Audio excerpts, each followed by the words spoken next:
Het zullen een soort mensen nog wel bijstaan. De race van Jan Smekens van Snits op de Olympische Spelen in Sochi. Troch verwarring oer de eindtijd tocht Smekens enkele momenten dat er Olympisch goud hier. Een pijnlijk moment. En om dat in de toekomst vat te komen, wordt er dit weekend een test die in mijn nijmeetapparatuur.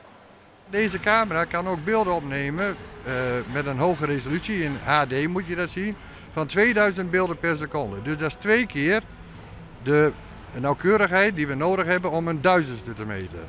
En daardoor kan deze camera heel goed aantonen dat de tijd gemeten met de laserbeam ook de werkelijke tijd is die gereden is. Vanuit 2012, eigenlijk het vorige congres dat we gewoon hebben, dat hebben we 1 keer in de 2 jaar, ben we bezig om te zien van is er een systeem te krijgen of te ontwikkelen dat dus daarbij helpt, zodat we direct goede tijden kunnen publiceren. En dat is feitelijk wat er aan de hand is en we doen gewoon een laatste test.